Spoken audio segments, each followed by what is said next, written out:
1,245 confirmed cases of COVID-19 in Ontario, which represents an increase of 510 cases from the previous report. Of these, almost 57% are in females, 44% are in people 60 years of age and older, and 59.3% are people who live in the Greater Toronto Area. We have a total of 659 deaths, unfortunately, which is an increase of 37 deaths from the previous report. 51% of cases, or 6,221, have been resolved. We have 12% of cases, or almost 1,500, are in healthcare workers. And this is a cumulative number. It's not necessarily those who are currently positive. 878 cases are currently hospitalized. Of those, 243 are in ICU, and of those, 192 are on a ventilator. In terms of the laboratory testing, 184,531 people have been tested in Ontario. Currently, 6,845 are under investigation, and in the last 24 hours, 10,361 tests have been completed. In terms of long-term care, as I've indicated previously, there are different databases used to collect the details related to outbreaks in long-term care facilities, and each of the databases has its strengths and weaknesses. So I'm going to use the numbers that have been provided to us by the Ministry of Long-Term Care as of 3:30 p.m. yesterday. We have a total of 127 homes with outbreaks, and that includes 1,985 cases in residents, 957 cases in staff, with 447 deaths in residents and 1 death in a staff person. As you know, the ministry has been very closely monitoring the impact of COVID-19 in the province's long-term care homes, and part of the COVID-19 action plan for protecting long-term care homes, the command table has taken action to increase testing in these homes. And this includes immediately testing all the residents and staff in homes that are in outbreak or where staff or residents have exhibited symptoms, as well as beginning surveillance testing in homes that have no symptomatic residents or staff. We have asked each public health unit to immediately begin developing a local implementation plan in coordination with the Ontario Health Region and the Ministry of Long-Term Care Region to facilitate testing every resident and staff at every long-term care home. Public health units have been asked to prioritize homes with what we call a red status, the most urgent need, those currently in outbreak. And they are using their clinical judgment to help identify additional information to help prioritize additional testing, drawing on local supports to increase capacity to support this important initiative. And in addition, there will be daily reviews and updates to the risk assessments completed for each long-term care home in the province from both a public health and an operational perspective to ensure that homes have the supports they need when they need it. So I'll turn it back to Dr. Williams now. Well, thank you. And so in that, we see that the number of tests is up to our over 10,000, heading towards our new capacity of 13,000, and we are looking at even going beyond that if we can. So this has given us more opportunity to do even further testing, and as Dr. Yaffe has alluded to, we did send out a memo because we have ramped up even further our testing in our long-term care facilities in that regard, so that we can prioritize those ones that are in the so-called red zone. That's a scoring combined with public health and with the Ministry of Long-Term Care, and then looking at those most in need, especially ones in the midst of outbreaks and ones with more extensive outbreaks. As you heard from the Premier today, announced even further steps. We have a special incident command group led by Dr. Smith, and looking at how we might move resources from a number of sectors into the long-term care homes, those that are in a very high outbreak position where they're being their capacity is being highly compromised due to staff shortages, etc. And so to utilize hospital resources, to utilize other staff and qualified staff and volunteers. And we've also asked, with the federal government's cooperation, to use Canadian Armed Forces medical personnel and teams to come in. And as the Premier said, we're looking at potentially 5 teams that might be assigned to 5 locations. Those are to be determined. We haven't been finalized yet. That could move alongside to assist those homes, because when we see they come into, they may have one case, they can handle that. When they get into a number of cases and a number of staff become positive, then a large part of the staff are then put in isolation and they lose their capacity to give all the adequate care and services, and those remaining are then put in long hours, many continuous days. And we know that that can't be sustained. Therefore, they need to bring in other resources and assess that, as the team will do, whether it's assessing human health resources, assessing further testing, assessing whether there's a further need for personal protective equipment, and as well as other infection prevention control methods to deal with it, including moving patients, etc., to bring it under control and to decrease the mortality, for certainly, and morbidity if and where possible. So that's been a large advancement there, and one that we're, and I'm most eager to see take effect and to have an impact in this area of need at this time. And then we have to look beyond that. Would we have to do that in some other settings in the future? And we're looking in that regard. The testing, as I said, is up. A lot of it is due to the amount of extra testing already started prior to the memo going out. And that's why you can see there's about 450 of the positive tests in the long-term care report are from staff and residents in those facilities. So that testing is already ramping up. Even the assessment centers, because remember, we already had, before this one, we'd asked our health units to do even wider testing than they did before, beyond just the positive case to the other asymptomatic people around there. And we asked the assessment centers to test people of the public with even mild symptoms, and those are the wider range of symptoms that have deemed to be compatible with COVID-19. And their numbers were up considerably, because the ones that we're seeing today included in this, reached a new high of assessments we haven't seen for a while, with over 5,800 being seen in assessment centers and over 4,700 tests being done. That's on the Monday after a weekend, which is usually after the dip, and so we'll see if that is one level that's going to be sustained in that regard. So we're getting more testing all around as we seek to, one, deal with the aspect of the long-term care outbreak, which, as our modeler said, is one curve, and the other one with our ongoing assessment of the public, with more testing being done with more and more people with milder symptoms to ascertain if we indeed are at a plateau and if we're indeed going to start heading down or not in that. The other thing that's encouraging as our testing goes on is that our positivity rate has been coming down from a high at the peak of almost like the beginning of April, around about 12.5%, nearly 13%. We're now down to just over 7%. So that, in some ways, for our epidemiologists, is even a more encouraging sense of the waning of the impact at this moment of the COVID-19. But we still have a way to go. We still have to get our numbers down, and we still have to get back to where we were when we had containment with our case contact management, which was a while back, when our numbers daily were in the upper, just under 100, just over 100, and we started going above 200. And when we did that, we started seeing more community transmission, and we weren't able to do the intense contact tracing we'd hoped for. So we're hoping to get back to that level before we can ascertain and give to our public health measures enough advice to the minister and to the premier of when they can ascertain when to start to look at some recovery modes in there and when the timing for that is correct. So we have a number of steps to go through, and we're giving our advice in that direction, and of course we'll report to the public once we have those decisions made in that framework agreed upon by the minister and by the premier and by the cabinet in that regard. So those are our numbers, and again, it's critical that we stay in the aspect of being at home, keep the 6-foot distancing. All those other steps are very important. Those that feel they might be in a compromised situation, you can wear a facial covering, a mask, cloth mask if you may, and we continue to ramp up and roll out our PPE to our various sectors. And we're also having our health units, if there are congregate settings that have outbreaks, to investigate those thoroughly, including testing all the residents and staff of those places, if that is what the medical officer of health locally feels they need to do to assess the situation accurately.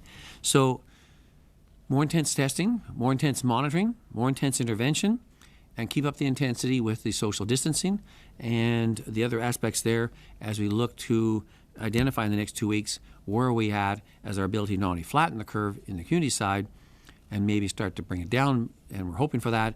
And then on the other side, can we start to bend the curve on the long-term care issue? So both are very important and critical at this time. So with that, I'm going to hand things over for questions. Okay, we'll go to the phone lines.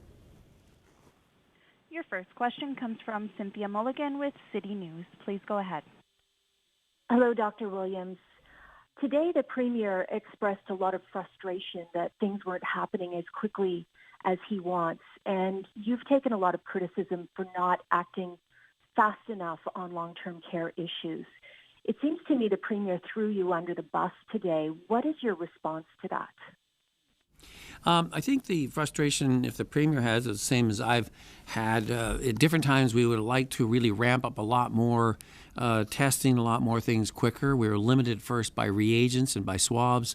We had some limitations with PPE. We still have some difficulty getting there and moving out on that area in all the different fronts. So I would think it's just that the Premier is definitely wants to get this moving, wants to get it over with, would like to decrease the deaths as quickly as possible, knowing still that the modelers said we have really done well and have brought down that and flattened the curve in that regard.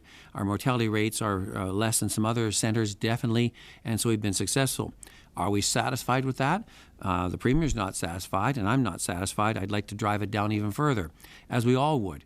And so there's no time for complacency here. So, no, I don't see it in that sense there. And, of course, my advice goes to the Premier. And the fact that he's standing up and making his strong commitment to this, as he needs to be done, is only but appropriate for the Premier. And so, again, I give him the best advice I can. But we need the power and authority of the Minister, as well as the Ministry and the Premier, to back up those with resources and materials so we can get on and get the task done. And in a way, it's a call for all hands on deck. And so I applaud the Premier for making that stance. And as you said, he takes the responsibility. And we want to support him in that way. And, of course, the public of Ontario. Follow-up? Thank you. And my follow-up is, yesterday you were talking about how you'd like to see community spread cases drop to at least under 200 a day. Yesterday, I believe we were around 400 a day. Can you give us the mathematical breakdown today of the new cases of what is community spread versus long-term care? So I said yesterday I'd like to see our daily numbers of positives in the community to drop below 200, not the community spread. I was concerned that when we went above 200, a number of our cases that didn't have travel history, didn't have contact history, and had no definite history as they picked up in the community and unsure how they got it, so-called community spread, started increasing. As we got up to around 300, we went up closer to 50% of those ones there. Our travel ones have been eliminated. So I'd like to see us back down that range because it gets us closer to where we can start to consider driving down even lower to make sure that we're back into the case contact containment type modality. That's very critical if we're going to try and get our so-called R0 number down even lower below 1, that we could then say we're convinced that now we have a certain level of safety in the public, a certain level of low transmission of the virus in the public that we can control either through case contact management or in clusters, that we could start to look at easing off some of the public health measures. So in that sense, like today, you saw that yesterday we only had about 74 cases in, we had 600 positives. 74 were supposedly in long-term care. We knew it was more than that. It's because the data coming in through the IFA system and through the administrative data. Today, of the 550, nearly 475 are from long-term care. I don't believe that means only about 80 are left in the community. I do think it's a data flow issue there. So I'm still thinking we're probably in the 400 range daily in the community level. So we have a way to go. I think we can get there. I think it'll come down. But when I say the 200, I want to be well below the 200 because it's around the 200 where we started losing the ability to do all the case containment and started going to a lot more community spread. Next question. Your next question comes from Laura Stone with the Globe and Mail. Please go ahead. Hi, Dr. Williams. I just want to pick up on your comments about resources. So you say you give advice to the minister and it's up to them to back it up with resources. So has Ontario not had enough resources to do aggressive testing in long-term care homes? When we start out in this one, remember, we could only do about 900 tests a day. And we increased that up to around 1,800. We had the need for more testing equipment. We had the need for more, and with the testing equipment, more reagents. And with the more testing, the more swabs.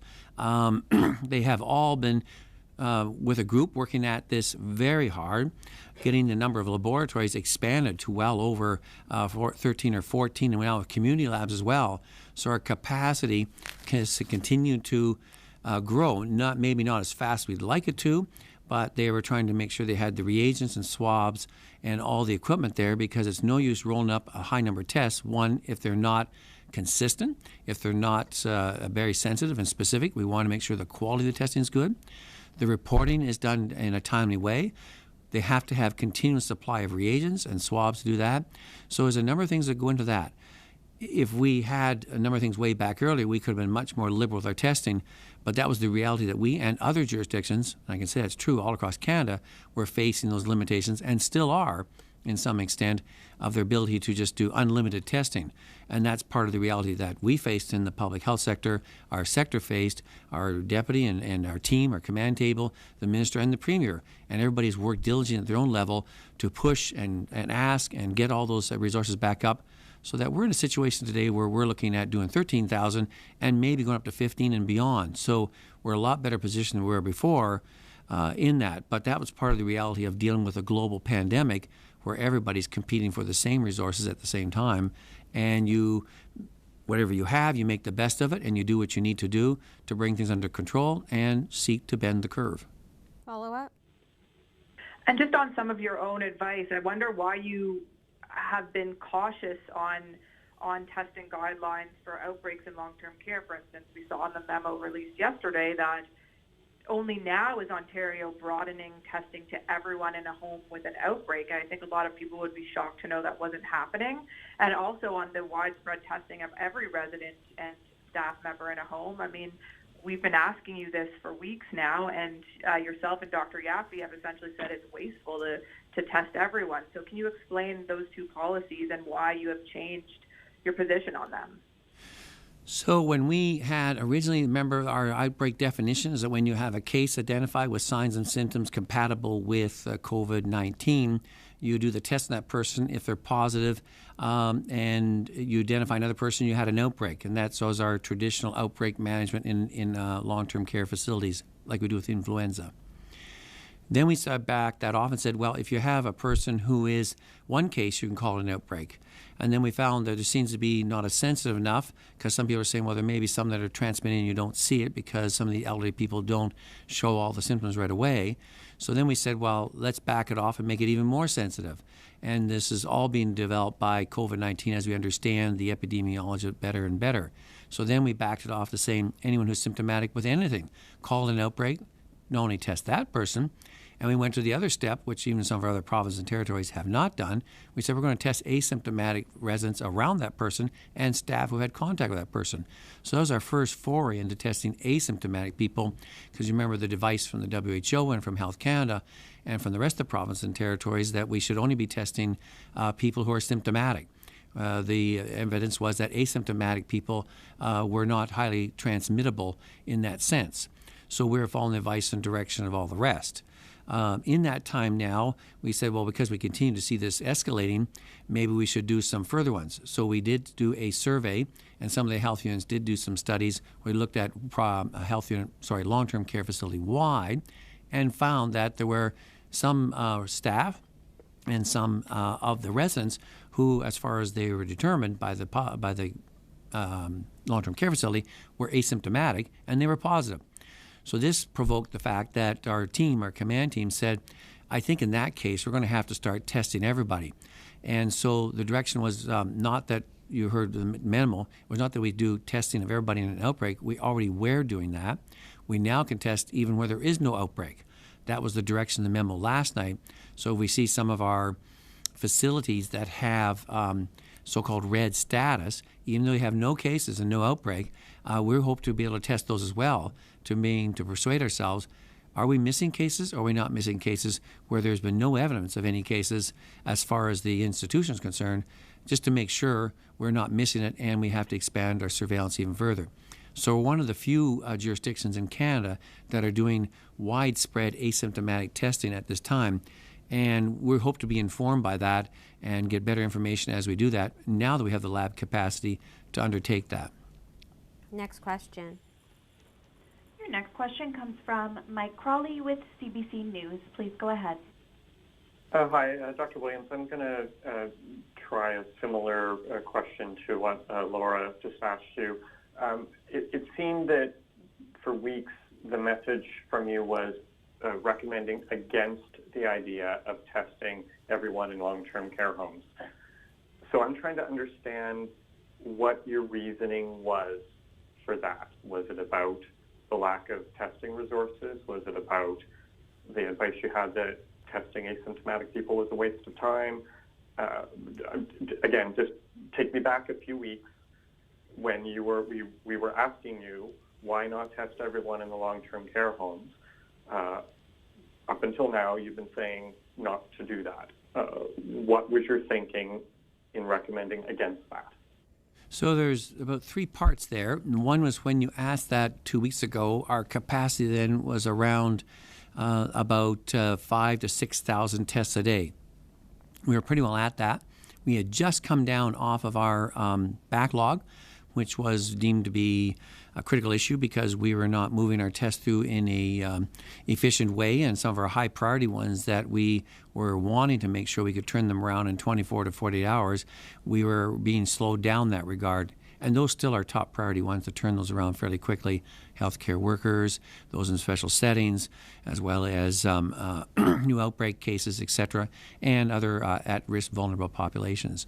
So that's still there. So we couldn't really go at that time. At the same time, our evidence and science said that then its only transmission is from symptomatic patients. And the question we asked ourselves, were the staff symptomatic or not? Were the residents symptomatic? And we widened our surveillance around that because our outbreaks then, as even back on the 8th of April, when we looked at our data, a lot of our positive cases were not from long-term care homes, even though they were doing the testing, and we hadn't seen the going up the curve or the slope of the large impacts and outbreaks because with our public health measures, because you have to understand a test by itself doesn't really achieve much. A test is to drive you forward for further action. The key to controlling an outbreak in a long-term care facility is a combination of, one, personal protective equipment, second, infection prevention control practices, as in cleaning and sanitizing and moving people around and separating, and other things with cohort nursing, etc. All those things will do more, the testing won't do. The test just tells you how you work it and how you operate in that setting. So to go about and do wide testing, especially in areas that you have no outbreaks, it means some of the other priority ones you may not get to investigate and carry out those actions. So you have to understand the value of testing, what's its use, and on its own, it doesn't do much unless it drives your policy and directions towards further actions. So at that time, we didn't have a lot of outbreaks, it seemed, which was different than the rest of the countries, like Italy, where their facilities with elderly people at the same time had the same high rate of cases as the general public, and their hospital system was overwhelmed. Ours was actually delayed by 2 or 3 weeks, as the modelers have said. It's a different delayed curve. So we had some effect of slowing its input. What is challenging to us is that with our limitations on visitors, with our screen of the staff, how did it get into the long-term care facilities? And then we see some cases where they have one case, it doesn't seem to be going anywhere, and the next thing you know, it all of a sudden implodes with a whole bunch of cases when the facility was sure there were no new symptomatic cases that they could see, and so therefore we moved into a different level of testing at this stage to try and get on top of it as we see these ones that go from very few cases escalating rapidly to where you have all of a sudden well over 40% of the patients or the residents positive and many deaths daily. And so we had to change our strategy, saying we need to do everything we can to get on top of that. So our priority testing on institution-wide is first outbreaks. Those are suspected outbreaks, and those that we feel are most vulnerable for outbreaks, to get those ones done widespread so we can get, a leg up on some, and then to really move hard on our personal protective equipment, training and education and screening with the staff, the infection prevention control practices, and other methods to limit, and that means separate clients and residents if they're too crowded in 4 plexes or 3 plexes, to do those steps. Those are the more important things than just the testing that make a difference on impacting the morbidity and mortality in long-term care homes and other congregate settings. Follow up? Okay, so I'm going to turn away then from testing to what you refer to as being the keys in controlling outbreaks, protective equipment, and infection control practices. If you look back to April 1st, there were already 40 dead and in nursing and retirement homes, and at least 41 facilities that had outbreaks in them. Given that, was the screening that was being done in March in long-term care homes inadequate? So what we were mostly trying to address there is that was the screening was one aspect. We do some more tests in that regard. Was the delivery and supply of PPE in all those facilities up and adequately? Was the training of the staff completed?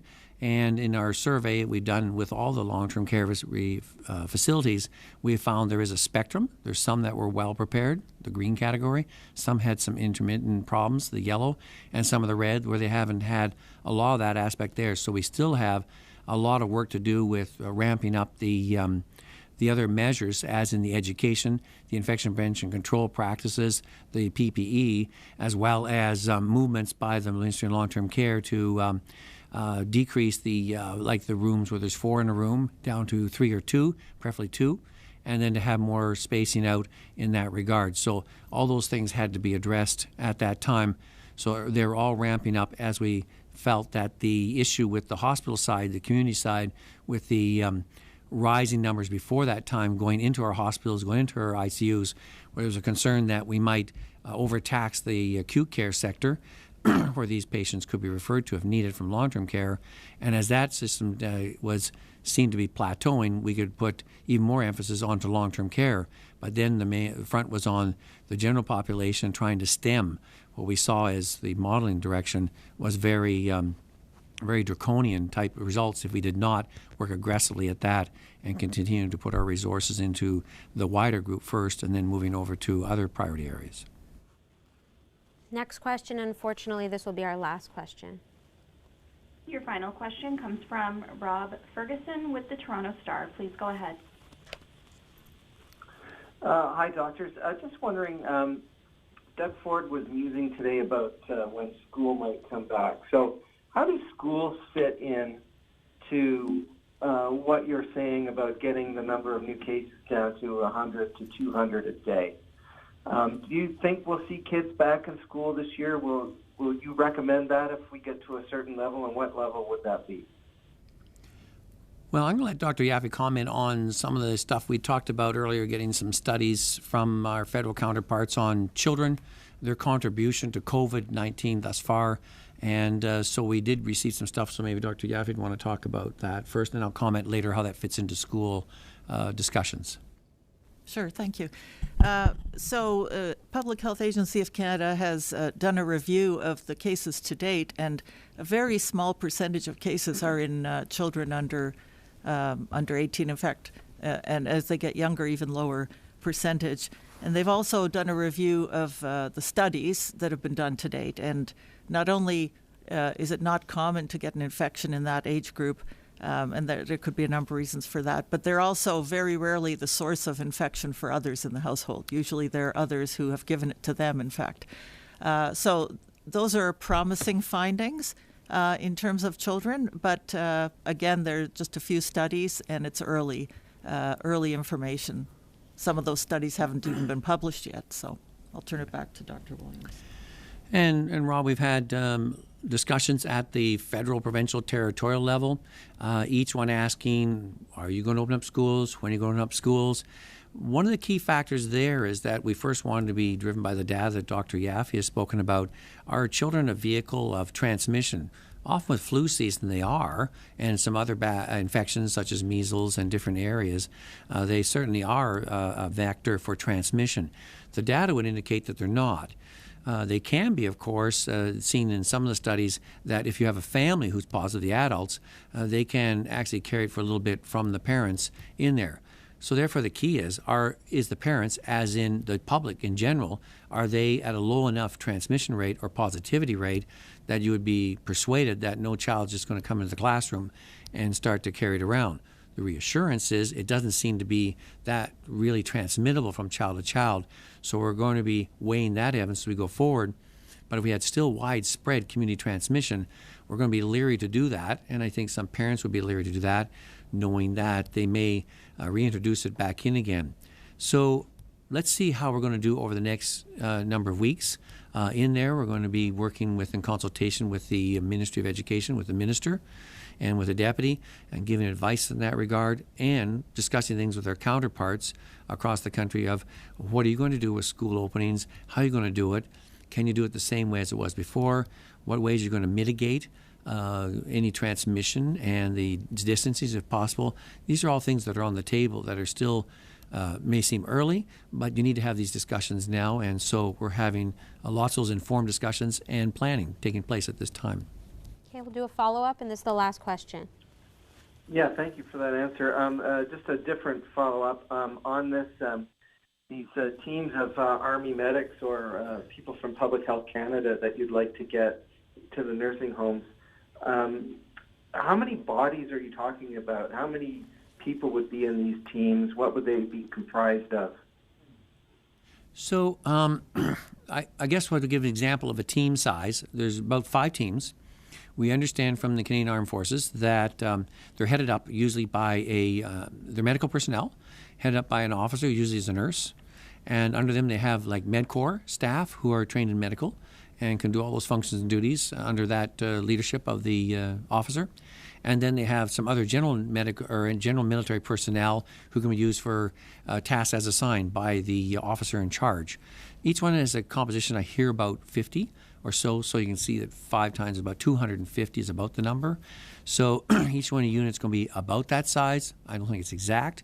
So we're going to have to wait to see how that rolls out, and in discussion with Canadian Armed Forces and the federal government as they come forward, and see how we're going to utilize that resource, which is great to have, and how that works with our whole structure that's dealing with the long-term under Dr. Smith and the team that's looking at that, which is going to build alongside with hospital resources and other resources too. So it's not the only venue.